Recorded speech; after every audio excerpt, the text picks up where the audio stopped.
Stillwater Planning Commission meeting of November 4th will now come to order. It will be the process this evening called for items on the agenda. The commission will hear briefly from staff first, then the applicant and/or their representative, and then open the public hearing and hear from those in favor and then those in opposition to the request. When you come to the podium, please clearly state your name and address for the record.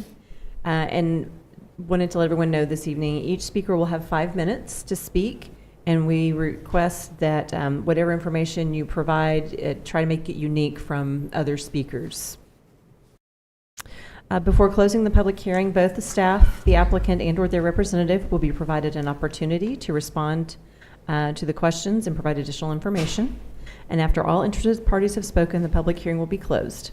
We will hear closing remarks and then alternatives from staff.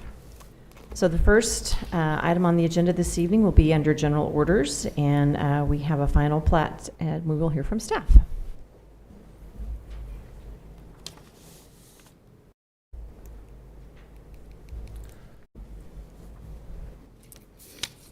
There we go. Sorry, I had the wrong one pulled up to start. Good evening. My name is Henry Biebelheimer. I'm with Development Services. So tonight we're looking at a final plat for Richmond Road and Highway 177 addition, which is at 1500 East Richmond Road. Here's the aerial view where you can see the property on the southwest corner of Richmond and Jardeau. The property is currently zoned industrial general, which does support the current development, which is proposed as a data center. Here's the final plat. The final plat for this property does have 3 parcels. We're looking at lots 1, 7, and 2. There's a proposal for additional parcels filling in that 3 through 6 that would be proposed at a later date. So these lots are at the northeast corner. You might notice that some of these easements have books and pages that aren't quite filled in yet. Those will be filled out. So those easements would all be filed, and those easement numbers will be added to the document before the full approval, and Ms. Chair would sign those documents. So all of those documents would be filled in before that is done. I'm open to answer any questions if you have any. Any questions from commissioners?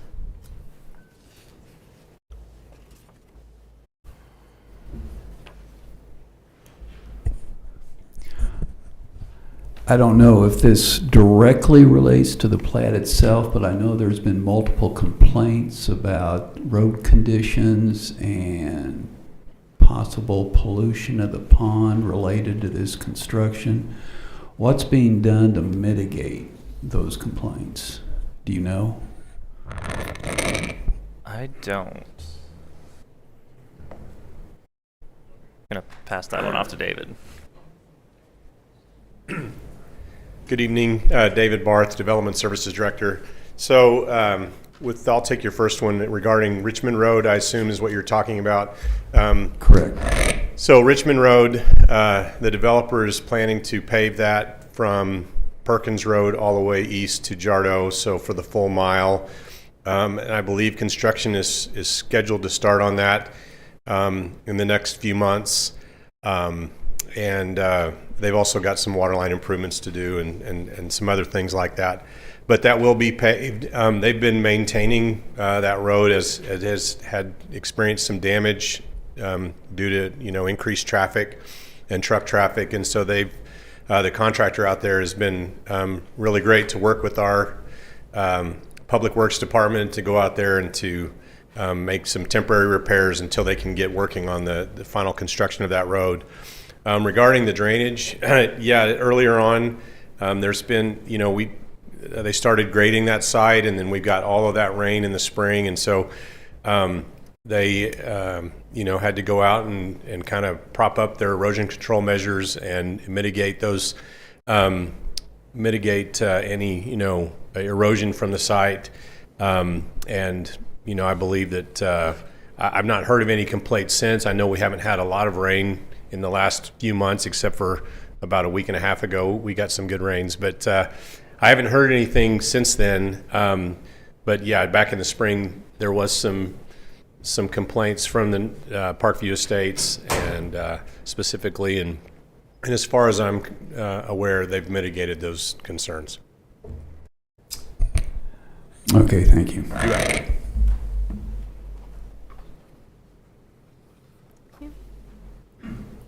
If there are no other questions, staff present our alternatives.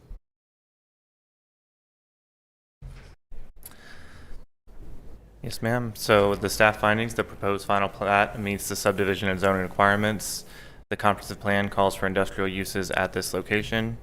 And the alternatives tonight are accept findings and approve the proposed, sorry, that says preliminary plat. We're to accept the final plat and recommend city council approve it, to reject the findings and recommend the city council deny the final plat, or to find that additional information or discussion is needed prior to making a decision and table the request. Staff recommends alternative number 1.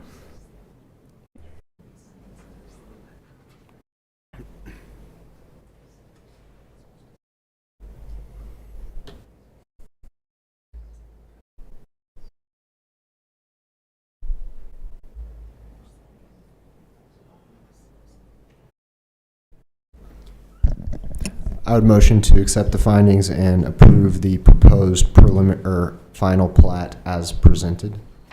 Second. We have a motion and a second. We shall now vote. Motion passes 4-0.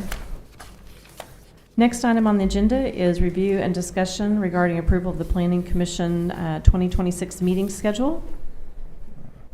I trust everyone's had a chance to take a look at that. We do need to take action to approve that this evening. So moved. Second. We have a motion and a second. We shall now vote. Motion passes 4-0. Okay. There are no items that were removed from the consent docket, so we'll move into the public hearing section. First item on the agenda is a map amendment, MA 25-15, and we shall hear from staff first.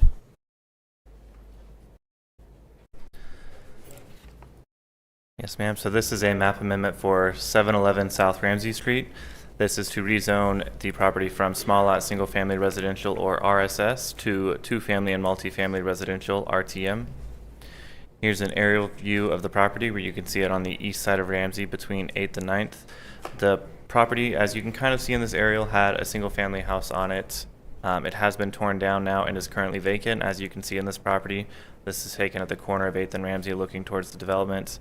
It's now prepped for a multifamily development, which is why we're looking at this rezoning today to go from RSS to RTM.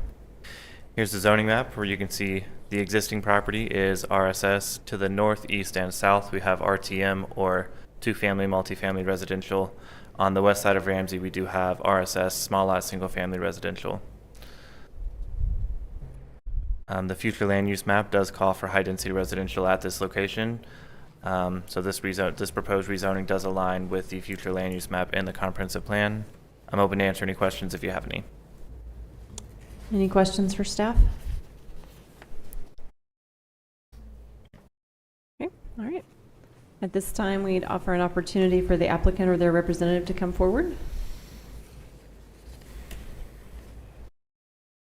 Good evening, Commissioners. Stephen Gose with Gose & Associates, 113 East 8th Avenue. Here trying to clean up a little zoning issue on a piece of land our client bought. Like the map showed, it's RTM all around except for this one little piece. It's part of the former Covenant School site. And so we're just trying to get that one piece to match the rest of it. So if there's any questions, I can try to answer them. Any questions? All right, All right, thank you.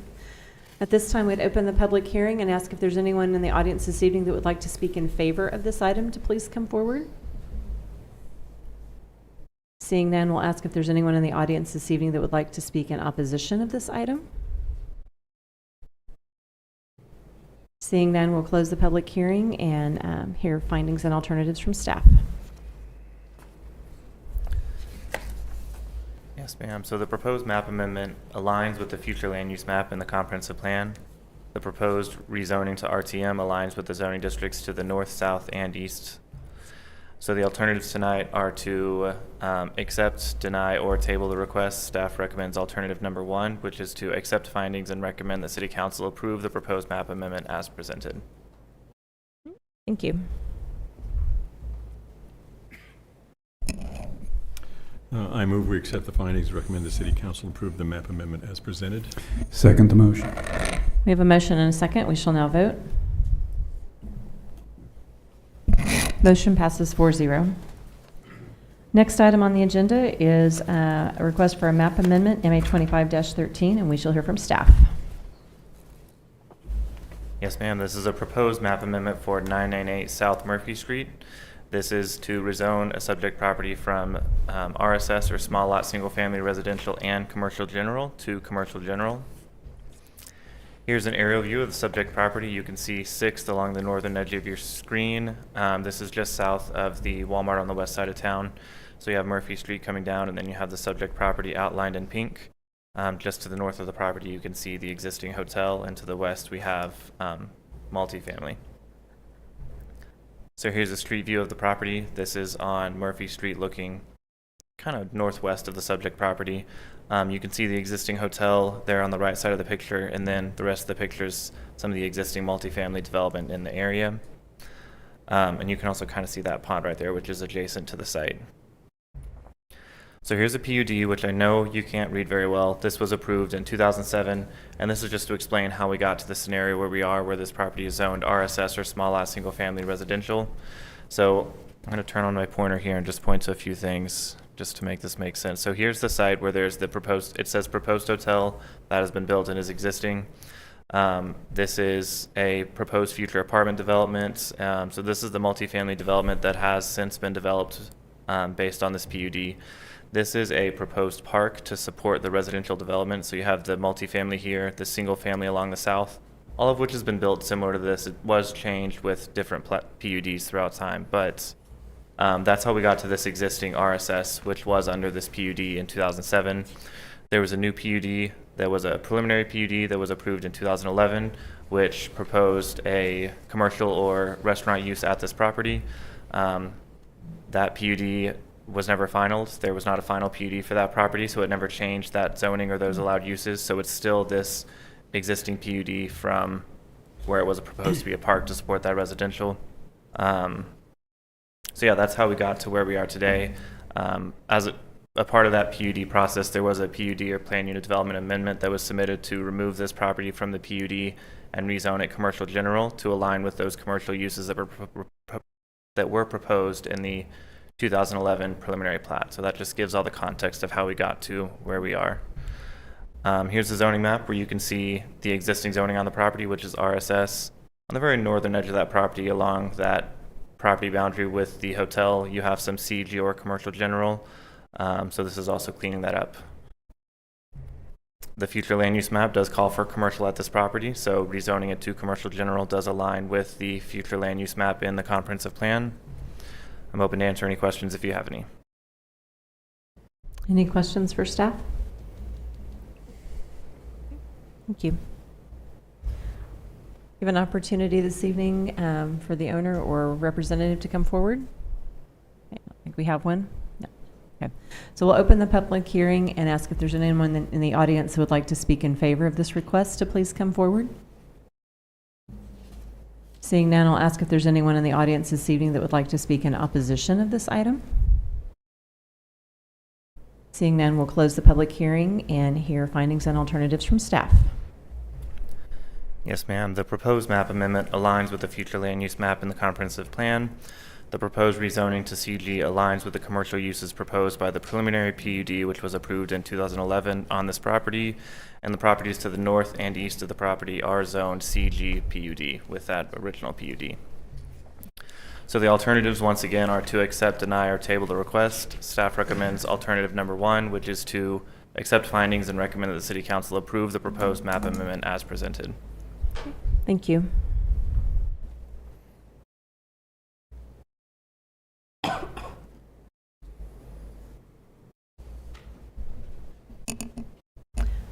I would just say this seems to be kind of like the previous one. This seems to kind of clean up and get something more in line with our comprehensive plan. So it seems quite straightforward to me. Is anyone entertaining a motion? I move to accept the findings, recommend the City Council approve the map amendment as presented. Second the motion. We have a motion and a second. We shall now vote.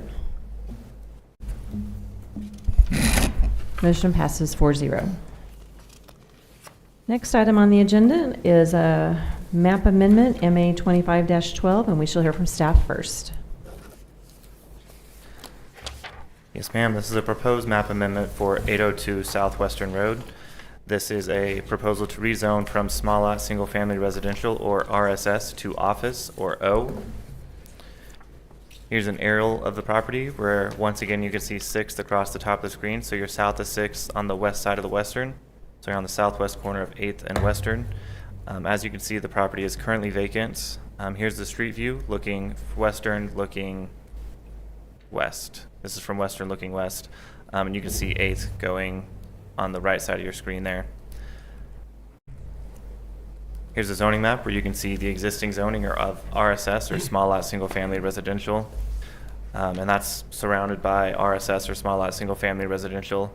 To the north of the parcel, to the north, you have CS, or commercial shopping, and just to the north of that, along 6th, you have CG, or commercial general. Here's the future land use map, which does call for commercial properties along Western. The lines there don't seem to align with the property lines, so the western portion of this property, the comprehensive plan does call for high-density residential, and just to make that make a little more sense, I do have a snippet from the comprehensive plan which defines what high-density residential is. Instead of reading this whole paragraph, I'm just going to skip to the very last sentence where it says convenience and neighborhood scale commercial may be located in this area. So since the majority of the property is comprehensive plan calling for commercial, you do have some high density residential, which does still allow commercial. That's why that wasn't a concern for staff.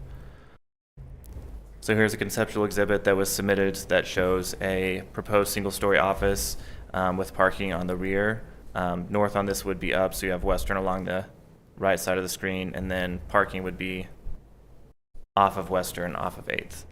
This isn't proposing access onto Western, it's just proposing one access drive onto 8th. I do want to point out that since this is a rezoning, we're not locking anything in on this conceptual exhibit. It is conceptual just to show what the applicant is proposing. But if this rezoning were approved, they would be allowed to do anything in the O or office zoning district. I'm open to answer any questions if you have any. Any questions for staff? What's the timeline outlook on having all of Western commercial? Because there's a significant amount of residential, single-family residential up and down Western currently. It's going to be a long time that Western's anywhere close to looking like that. Yes, sir. There's no set timeline that I could say. I can say the comprehensive plan, we're working on an update too. And in that update, it does also call for commercial along Western. So there's no set timeline for any of that to transition. It's just kind of whenever that development will occur. And those parcels would just generally be bought and or redone individually. So I don't think there's any plan to do one large sweep. It's just... Can I get some insight as to why the city thinks that will become commercial all up and down Western? Yeah, so I generally think that comes from A, the comprehensive plan, but B, Western being kind of a prime thoroughfare on our arterial street right there. It's 4-lane on the north side of 6th and 4 lanes on the south side of 12th. So I do think, I don't know the timeline myself, I'm a little curious, but I do think eventually that being a prime arterial street would likely become commercial. Is there any timeline on when that will be 4-lane through there? There's no funded projects at this time. That could be a general goal. That might be an idea that people like, but right now there's no funded projects for that, so no set timeline. Thank you. Yes, sir. All right. Any other questions for staff? Thank you. At this time, we'd like to give the applicant or their representative an opportunity to come forward.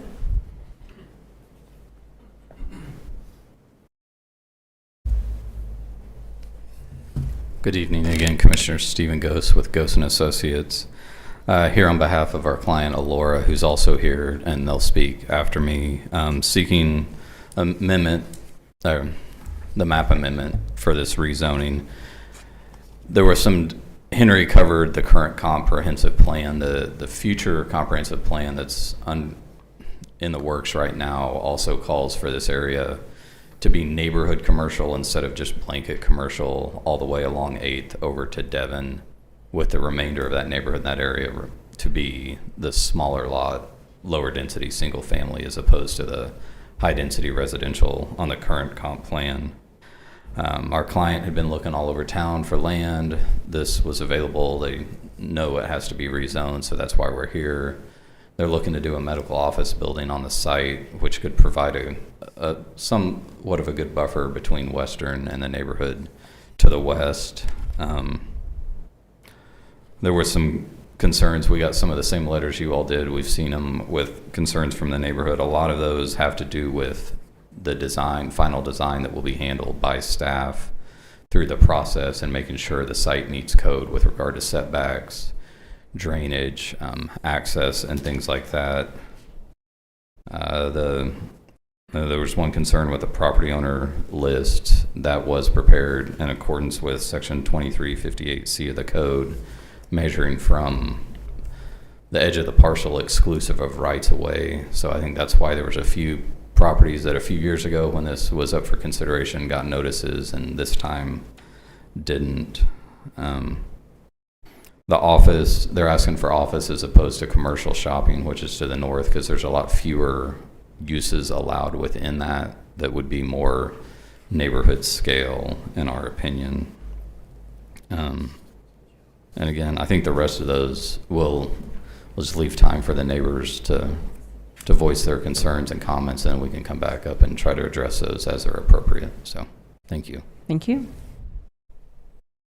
With that, at this time, we'll open the public hearing and ask if there's anyone in the audience this evening that would like to speak in favor of this item first. In favor, sir? Yes, sir. Okay, please come forward. Oh, okay. If you'd like to go ahead and come to the podium and state your name and address for the record, please. My name is Craig Weldon Carson. I represent Elora and Oklahoma Arthritis Center.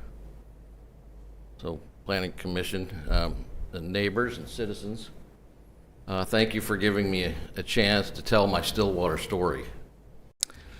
I grew up in Ogden, Utah, and early on recognized that I loved science and I loved serving people. My father suggested that a career in medicine would satisfy those two passions. And he was right. I'll forever be grateful for his guidance.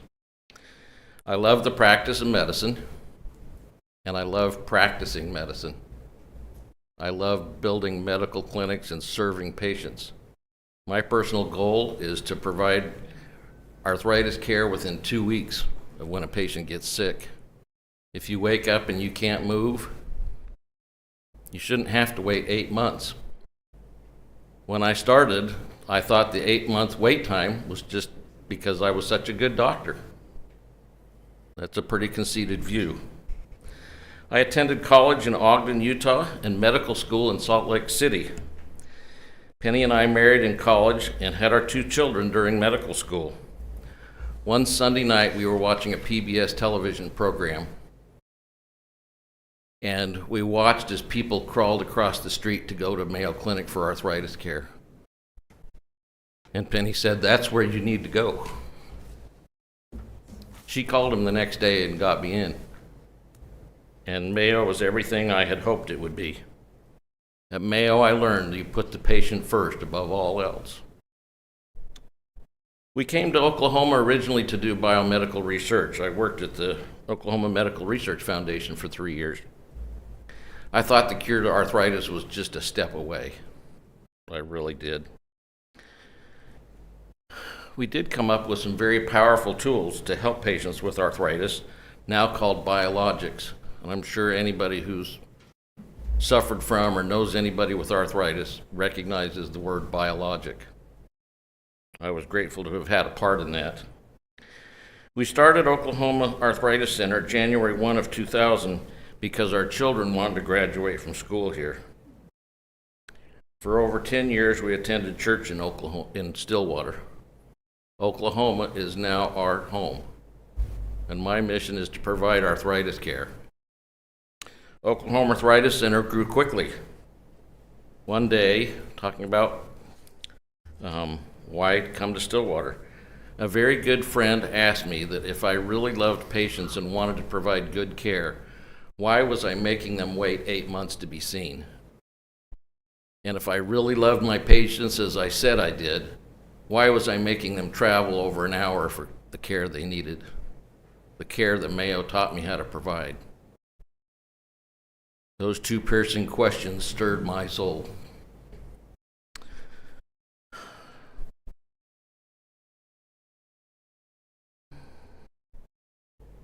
Because of our connection with church in Stillwater, and because of those deep questions, we determined that we needed to provide arthritis care in Stillwater.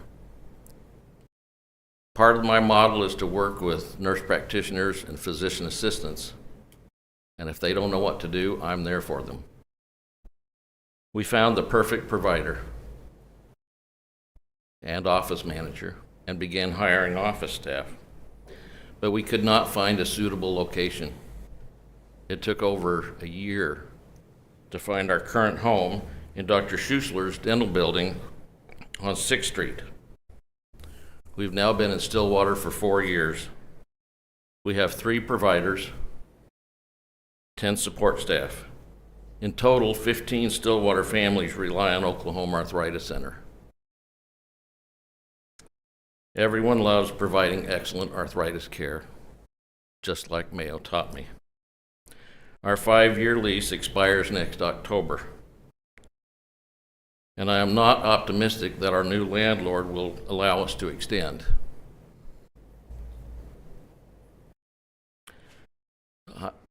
I have always been nervous about being evicted. Evicting a medical practice it is very difficult to move a medical practice. I'm looking for a permanent solution.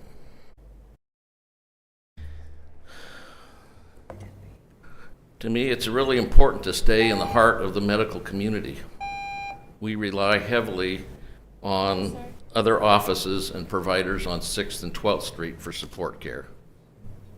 Please wrap up. We have 5 minutes. I will wrap up. Our current property on 8th and Western seemed to be an answer to years of prayer. We were able to get an offer in before a developer of multifamily structures.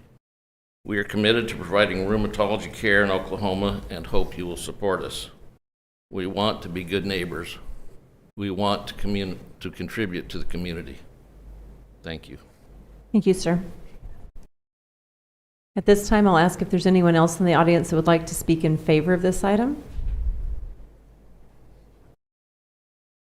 Seeing none, we're going to ask for those that want to speak in opposition, and I have a list here. So we have some that contacted online. We'll start with those. Do we have a Brian Correa in the office or in the audience? And I hope I pronounced your name correctly. Close. You can correct me. Korea. Right. And your address, sir? 2401 West 8th Avenue. We are the western border of the subject property. I submitted 3 separate written comment packages to you. The first 2 are our greatest concerns. One is the use of West 8th Avenue for commercial access. The street is in terrible condition. We've lived there 15 years. It's just gone downhill. Our second major issue is flooding in the area, and I submitted a separate paper to you regarding that. So I don't want to repeat that here tonight, but there are a few other things that I would like to talk about. We all recognize Western Road is going to be commercial someday if the homeowners want to sell and people want to develop it. People always talk about widening Western Road. I've lived in Stillwater for 18 years, and it was one of the first things I ever heard when I moved here. We're going to widen Western Road.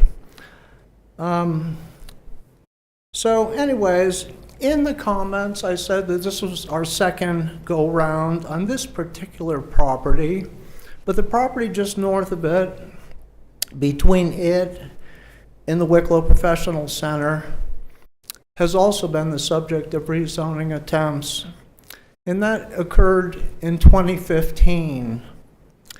And way back in 2015, the Planning Commission and the City Council realized, even though that lot is attached to the Wicklow Professional Center, everybody realized it doesn't make any sense. Western Road is a mess, and West 8th Avenue is in terrible condition. And to even suggest that it's suitable for commercial traffic is something that I have a hard time getting my head around. Transportation to or from these commercial properties is one of the most important things to be considered when making a decision about it. It would create an island within a big residential neighborhood. At least the Berry property was attached to commercial, and it could wave that flag and say, hey, you know, I'm attached. But this would be an island. I have a hard time understanding that, too. It's a bold move to say I'm not even going to try to attach, like down by the Glow Salon or something like that. We're going to plant a flag right in the middle of your neighborhood, you know? That way anybody in between has got the same justification that is being put forth here. So that just opens up Western for everything, both sides of the road. At least that's the way I see if the ice is broken, so to speak. I have a very difficult time with this routing commercial traffic through residential neighborhoods. It doesn't, I guess it's legal, but it doesn't make much sense to me. And it's not going to be just West 8th and Devon. A lot of folks coming from the south, when things are backed up, they're going to turn on 9th, and they're going to run down 9th, come around Wicklow Street, and back up 8th to this development. And there is going to be a lot of traffic. We talked about this last time. This is a large building, 10,000 square feet, 50 offices, 200 square feet each. That's a big office. 53 parking places. They're expecting a lot of traffic, okay? So when we say hundreds of additional vehicles, I don't think that's an exaggeration. This issue about a property not being in the affected property owners list, I heard some kind of legal interpretation there. 58B hinges on the legal description of the property, not some other easement thing that was waved around. And if that's going to be the city's legal interpretation, well, maybe we should adjust the code to say the legal description except blah, blah, blah, okay? I don't see that in the code. Thank you, sir. Sir, that's 5 minutes. Did you have any parting thought, or is that a good spot to end? I have a question about this 40% coverage maximum. Okay. All right, we'll note that and see if we can get that answered at the end. Any questions for me? No? Thank you. Okay. The next name I have is Bobby Bonner.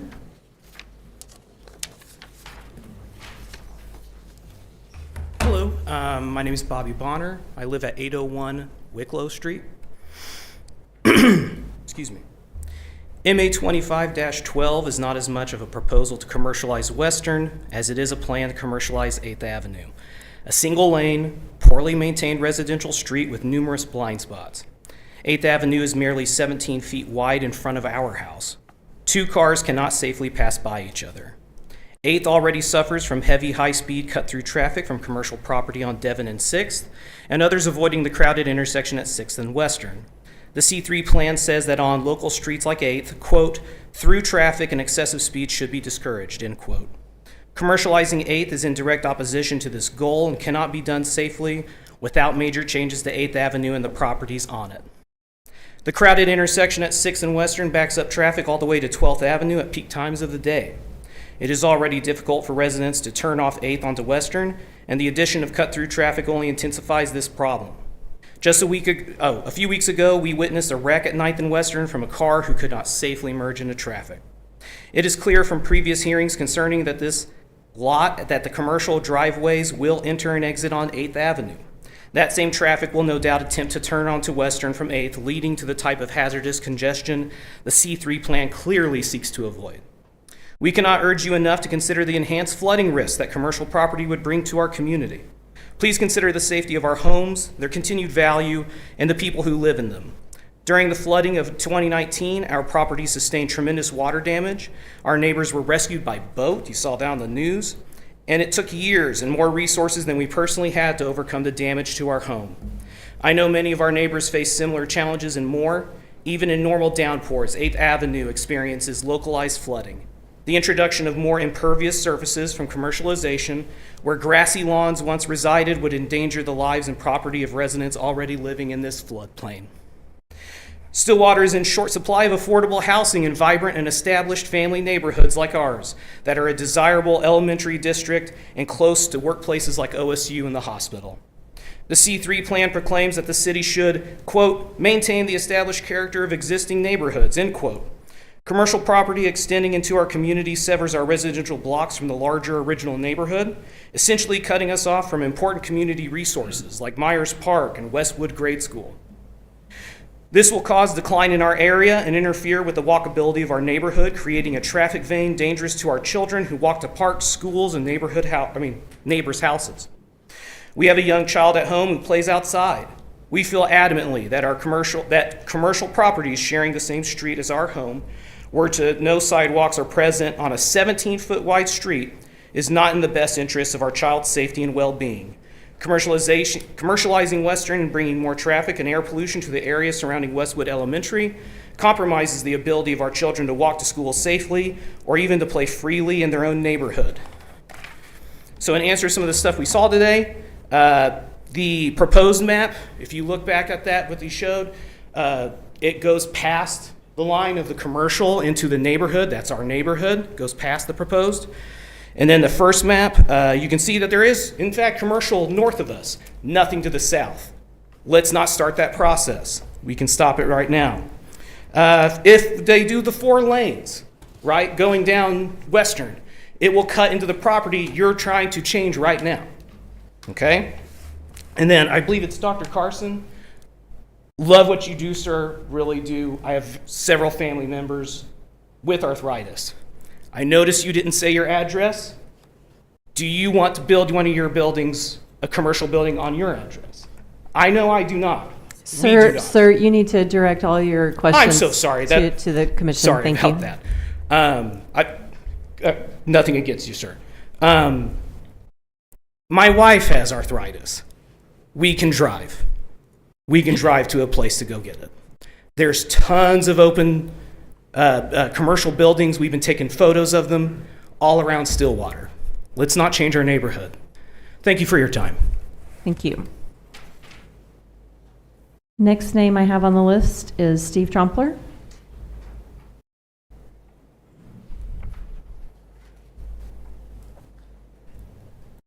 Good evening. I'm Steve Trompler. My address is 818 Wicklow Street, where me and my family have resided for over 25 years. I'm just outside of the 300-foot radius. So the first concern I have with the rezoning request is the additional water runoff. I submitted some paperwork, which should be in your packet, showing a couple of pictures. You can see a picture of my mailbox as it's underwater, 34 inches of water in front of my house in 2019.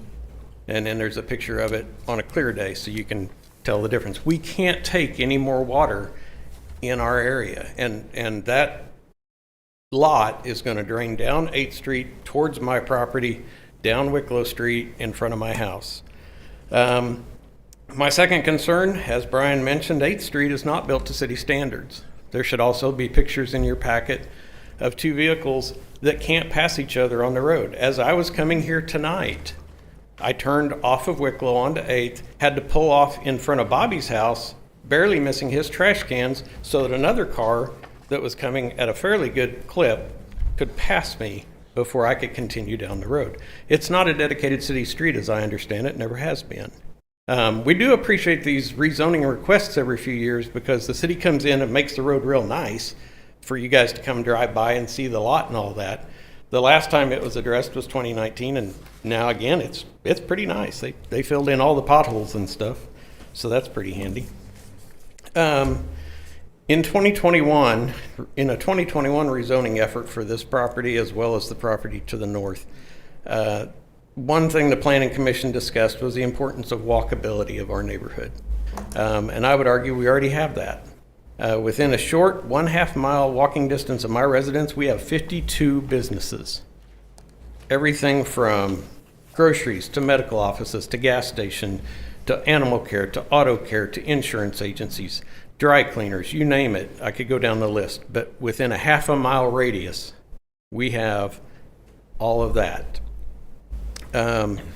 In the October 30th edition of the Stillwater News Press, it was stated that the envisioned Stillwater plan, which is the revision of the comprehensive plan as I understand it, revealed that there are more than 5,000 acres of land in Stillwater city limits that are vacant and available for greenfield development. That's a quote from the newspaper. 5,000 acres. And we can't find one place other than this lot in this established neighborhood to build an office. And so that's my question to you is why must we take the first step in destroying a well-established neighborhood? The report also showed that feedback from residents showed 32% of Stillwater residents think that Stillwater's housing type should focus on medium or large lot single-family residences, which is what this particular lot used to be. It used to have a house on it. So why not take the opportunity to keep the neighborhood intact and leave the lot as a residential lot? To Commissioner Williams' comment earlier about the timeline of commercialization on Western. As Bobby said, let's just don't start that process. Why take out 30 or so houses that have been in families, for generations, at least decades? I know mine has. If you widen the road and commercialize both sides of Western, you're taking out 30 to 40 houses between 6th and 12th. And I would hate to see that happen for an established neighborhood when we already have a housing shortage in Stillwater from what people have said. So anyway, the majority of the landowners in the area, I feel, have spoken. I appreciate your time and thank you for your service to our community. Thank you. Let's see. Yeah, nice already talk, right? He's already spoken. Okay, those were all the names that we had that pre-signed up, and I noticed there were several people that came in after we took the sign-up sheet in, so I'll give an opportunity for those that did not have a chance to sign in, if you would like to speak in opposition, to come forward. Yes, sir, please come to the podium and state your name and address for the record.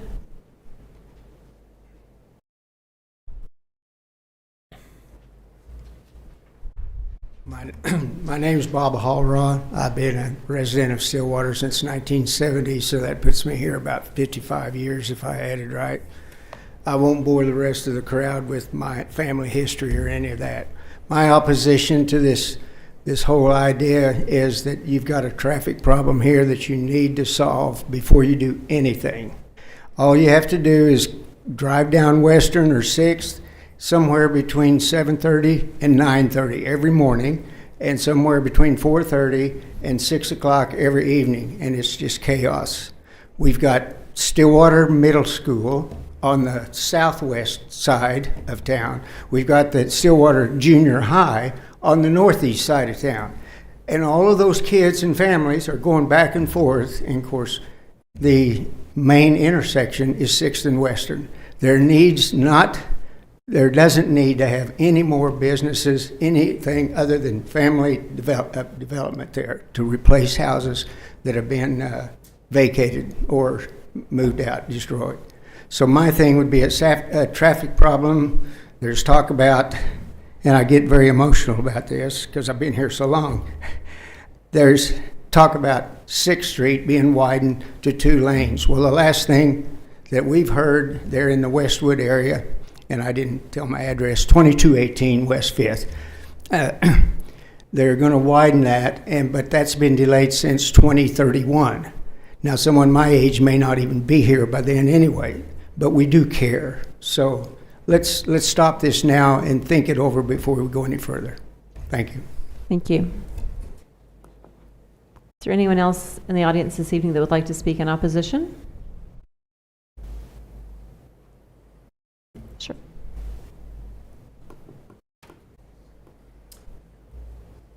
My name is John Tvelde. I live on 8th Avenue, 2210, so I'm actually outside just beyond the 300-foot area of the site under discussion.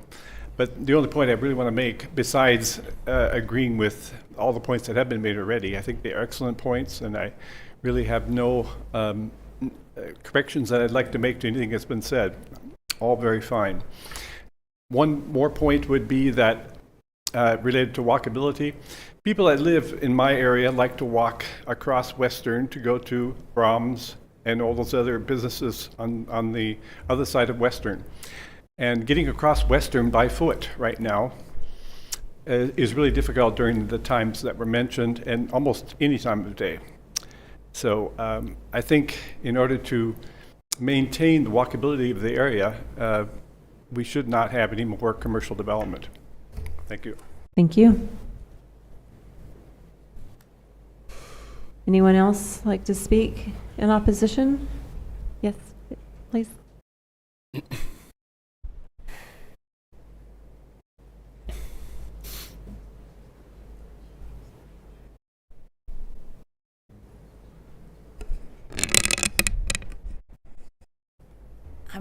You have to get a little closer, I think. Okay. I am Maxine Mustard. I live at 2201 West 10th. I have lived there since July of 1972, or 53 years. I am very aware of the flooding problem that people have spoke about, even though I live on the other side of Western, because there is a creek that goes through Myers Park, which thank goodness they are renovating, and I appreciate that very much. But 3 times in 50 years, I have had lakefront property because the creek would come all the way up on my driveway. And the last time, just in, I think it was 19, when we had lakefront property, it was waist deep on ridge. It was waist deep to college boys, so it was pretty deep. And I know that flooding goes west of me and south of me.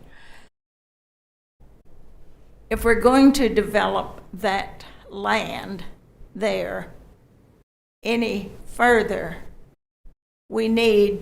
someone needs to address the flooding problem, because the more concrete you cover dirt with, the more your flooding problem is going to exist. I think a medical clinic in our area is so much more preferred to me than apartments and regular commercial. But because I managed a medical clinic here for 35 years, and I know that they are good neighbors and maintain their properties, which is a major plus. But that property on that side of Western, that entire area floods. And it always has, at least the last 53 years. I have seen it. And so the more concrete parking lots and things, the worse the flooding is going to be, because water has to go somewhere. And so that's my objection to this, is that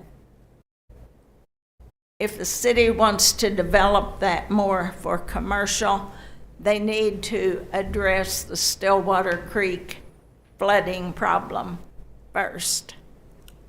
Thank you. Is there anyone else this evening that would like to speak in opposition?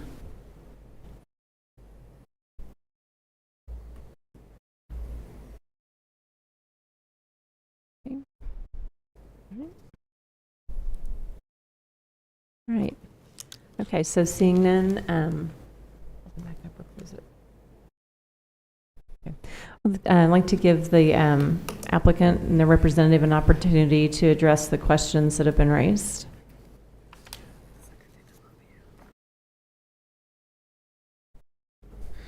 To address the 5,000 acres of land, of vacant land available in Stillwater, I've asked through some of those public meetings on the comprehensive plan the same question: where are these 5,000 acres?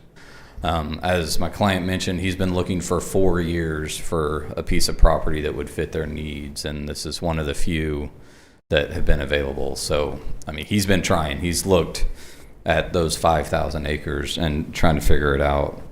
There was a question about whether 8th Avenue is even a public street. The plat for that J.T. Gray's neighborhood does show a 33-foot line that appears to represent an or a right-of-way, same as it shows on Western, so 16.5 feet on the south side of 8th Avenue, and the same on the north side. And additional right-of-way dedication will be done as part of this project should it move forward. So to address the ultimate right-of-way width on Western, I believe it's an extra 17 feet that would be needed to get to a 50-foot half right-of-way for a full 100-foot total right-of-way on Western.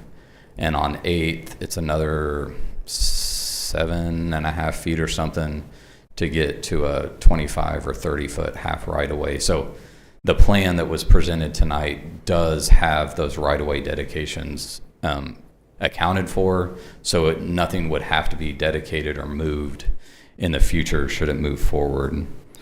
Sidewalks would be added as part of this project to help with some of these walkability issues. I know there's two sides of that, the traffic side and actually having places to walk. The commercial development would require sidewalks both on Western and on 8th. Again, should it move forward, a drainage study will be done. There will have to be detention on this site. I mean, we're aware of it, the client's aware of it. That will be accounted for, reviewed by city staff or their third-party consultant. There was a question about the 40% lot coverage. The code definition of lot coverage is the building footprint. It's not the total impervious area, so it talks about the coverage of the buildings. That's one that we always have to check when we're working on sites to make sure that lot coverage, because it's relevant in a lot of the districts. The initial traffic numbers we've kind of penciled out based on a medical office clinic is 31 peak hour, 40 p.m. peak hour trips. So the rest of the stuff with regard to the encroachment, I mean, that's for a decision for you all to make. We feel, again, that based on the current comprehensive plan, the one that's being worked on, that this appears to be an appropriate use based on those maps. So, are there any questions you all have for me?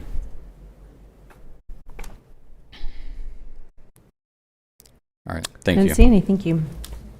At this time, we will close the public hearing and ask staff to present findings and alternatives. So the findings are that the Land Development Code allows professional and administrative office and services by right in the office or O district. The proposed map amendment aligns with the future land use in the comprehensive plan. Your alternatives tonight are to accept and recommend approval, denial, or tabling. Staff is recommending alternative number 1, which is to accept findings and recommend the City Council approve the proposed map amendment as presented. Thank you.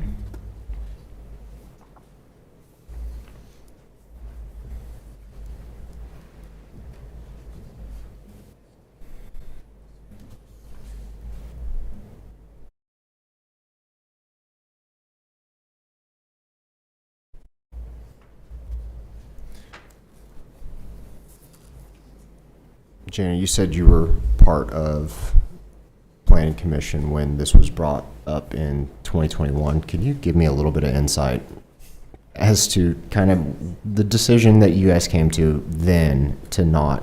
Because it sounds like this would have been on the comprehensive plan then, still saying that it's for commercial general, but you elected to not do it then. So I think, and certainly Commissioner Shanahan can chime in after me because he was also here. Not to just throw you No, out. it's okay. No, I'm just trying to get a little bit historical context from y'all. I'll share my thoughts, and certainly, if needed, we could probably pull up some old minutes or something. But my thoughts on this previously, when we looked at it, a lot of what's been said this evening. There's conversation about Western being widened. I've lived here some total 40 plus years, not all contiguously, but for the last 25, I've been a Stillwater resident again as an adult. Grew up here, so I'm very familiar with the flooding that happens in this area of town. And with Western being 4-lane to the north of 6, that's kind of one thing, right? With Western being 4-lane south of this area, up to 12th, it seems pretty logical that someday this will be 4 lanes.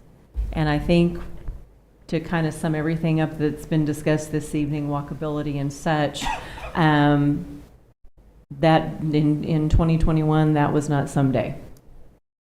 It was not the time where it felt like it was being embraced by anybody to make the change in the neighborhood.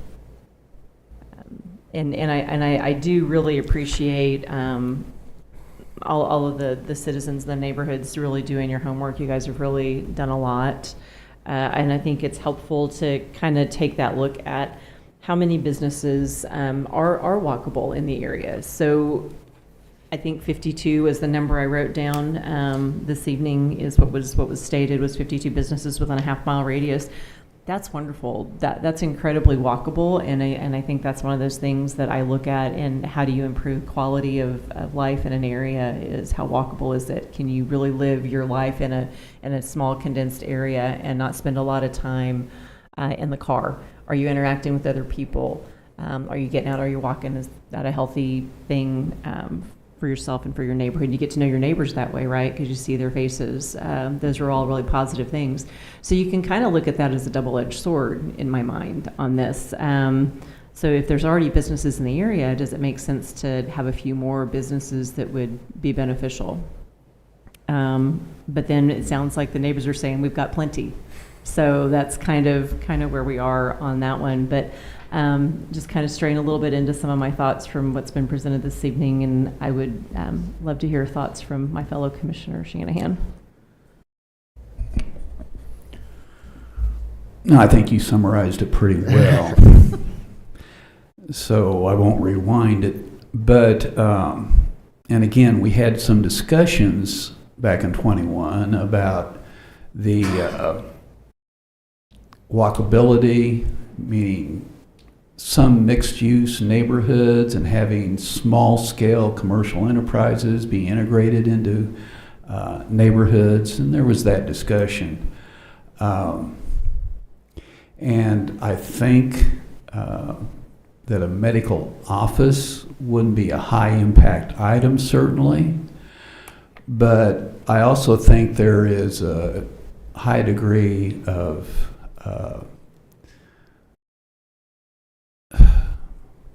what's the word I want to use? Viability about the concerns of adequate housing in the city. And here we are rezoning from RSS to office when I think really that land, that area should be used for housing. Now, whether or not that would ever happen, I don't know. That's speculation. There's often talk in development about highest and best use. Oftentimes that really means is who can make the most profit out of a piece of land rather than what is really the best use for a community. I think in this case, housing would be the best use of this land. But again, you have to speculate, was that what will happen if we decide not to rezone this to office? I don't know. And I agree. There's been ad infinitum discussions about widening of Western. I've been here for 28 years and heard it, and so has everyone else. And a lot of that is contingent, of course, on funding. And it would be city funding, and I don't know where they'll get the funds to do that anytime in the near future. So that's another consideration. I don't see Western being commercialized between the southeast corner of 12th and Western up to 7th. But again, that's speculation. And I'll also add, you know, as we sit here tonight and we talk about this and talk about the increased traffic along Western, and I live southwest of this location, and had occasion to run some errands on my way into work and drove past this way the other morning, and I was a little startled at how that traffic has increased over probably the last 5 years or 10. And it's one of these things, as we get to have more population and more destination on either side of this area along Western, that traffic's just going to increase. A lot of people that are a lot smarter than me on the way traffic studies go and flow could tell you more, but it raises a question for me too. If Western were widened, would that relieve some of the congestion? Would it flow a little better if it were widened? So that's another question I have, but again, that's probably would need a traffic study and somebody that knows more about that topic than myself. Or me. But that being said, I think from discussions with people, if there was added a turn lane at 9th and maybe a turn lane onto 8th or whatever, that would alleviate some amount of congestion on Western. But I'm not a traffic engineer, Right. nor would pretend to be. So. Yeah.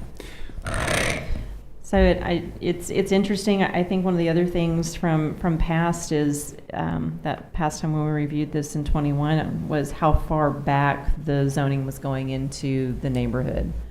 The comprehensive plan takes about 2/3 of the depth of this property and says that's what it kind of outlines as being a commercial use, and then residential beyond that.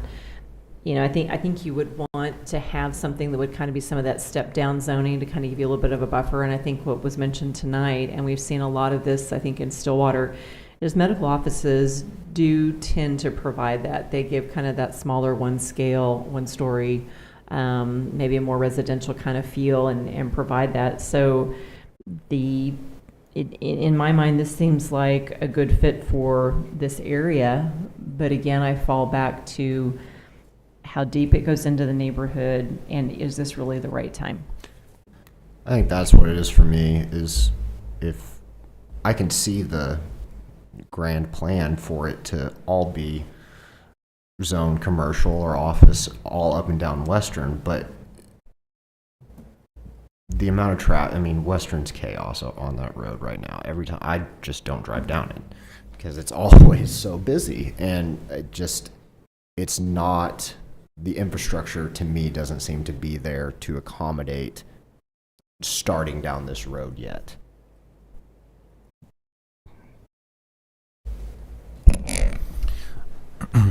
I applaud efforts, to provide more convenient medical services. Those are needed by many.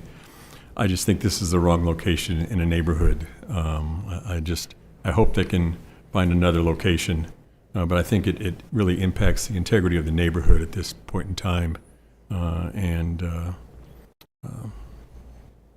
I don't think it's the proper location.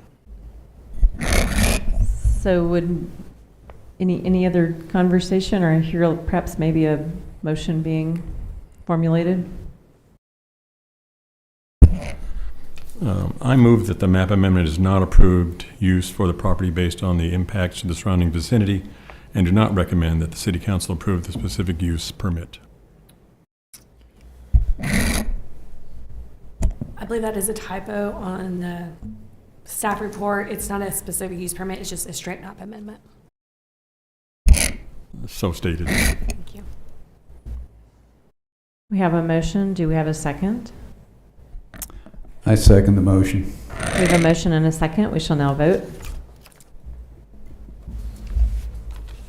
Motion passes 4-0. The next item on the agenda is a text amendment to Stillwater City Code, Chapter 23, Land Development Code, and we shall hear from staff.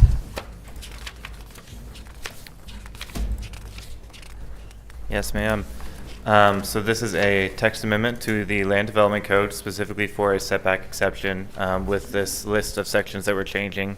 We'll get into those in just a second. But some context of how we got to this. One good example of why we're doing the setback exception, why we're doing a text amendment to the setback exception, is a Board of Adjustment case that's going to be heard by the Board of Adjustment on Thursday. So this setback exception, I'll go ahead and go to this first slide so we can read through that verbiage, which is on the bottom part of the slide, which is for development on property that abuts any local street that currently has 100 foot of continuous right-of-way for the entire block. The front yard setback may be reduced by up to 50%.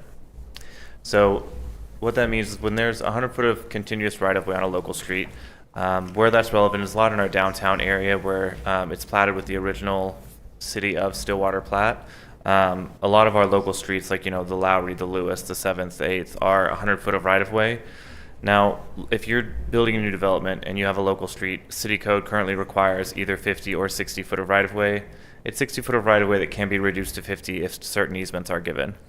So really, we need 60 foot of right-of-way for local streets. So in a lot of the original platted town, there's more right-of-way than is required. So that's why this exception is written into certain zoning districts to allow you to reduce that front setback, to let you build closer to the street while still allowing the city to maintain that right-of-way.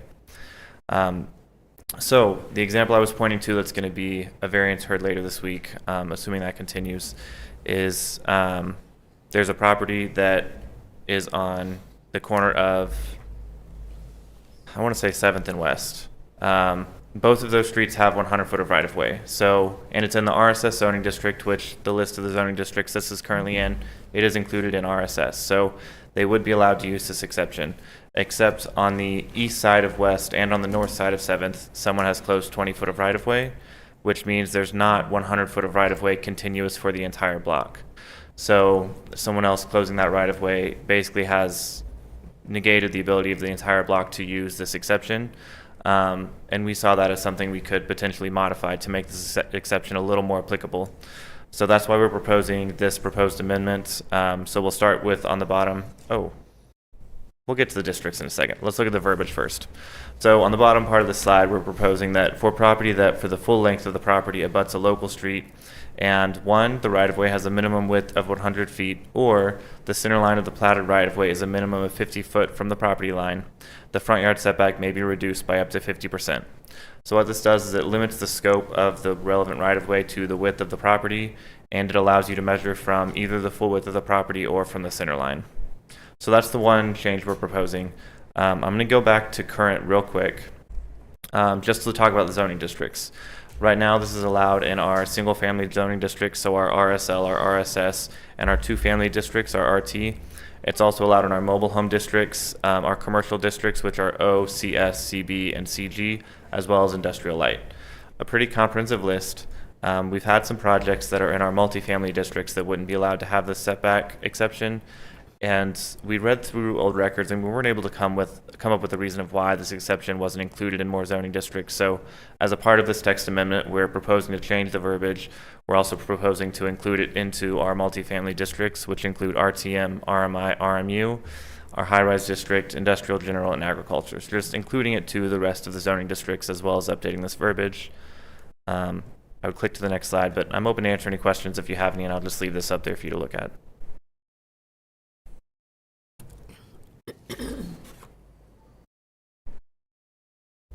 I think you've already addressed the one question I had after reading it through it, so your presentation answered my question that I had. Any others? Okay. All right. We will now open for public hearing. Does anyone like to speak in favor?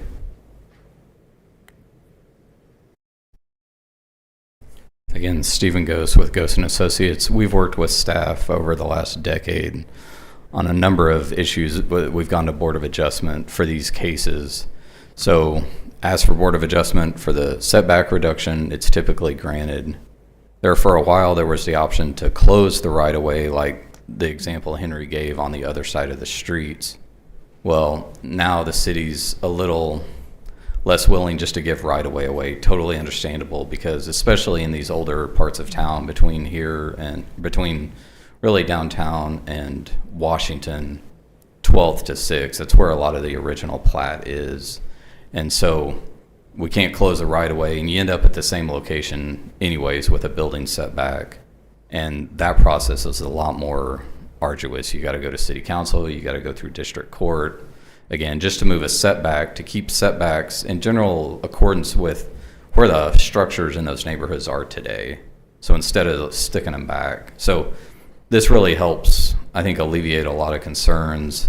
It seems like some of those multifamily districts got missed. Maybe there weren't as many of them in that area when it was originally granted, but I ask you to consider this in an affirmative manner, because it'll really help, and I haven't seen an adverse impact yet. So thank you. Thank you.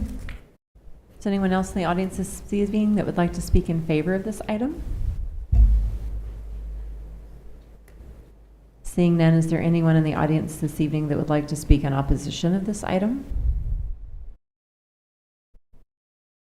Seeing none, we'll close the public hearing and ask staff to present findings and alternatives.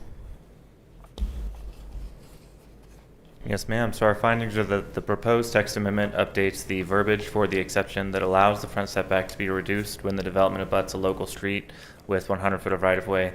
The proposed text amendment will also expand the zoning districts that the exception applies to. The alternatives are to accept findings and recommend the City Council approve, deny, or table this request. Staff recommends alternative number 1, which is to accept findings and recommend that the City Council approve the proposed text amendment as presented. Thank you.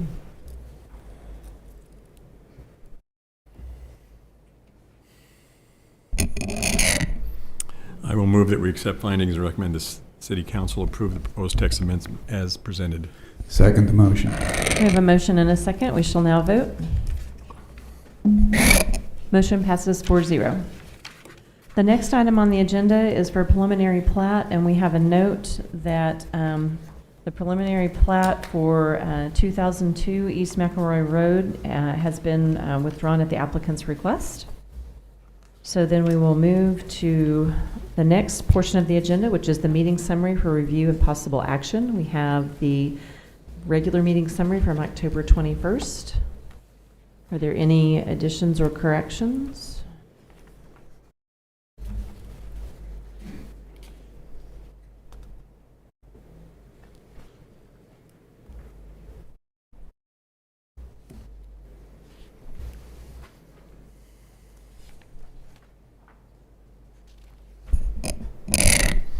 I move to accept the minutes as presented.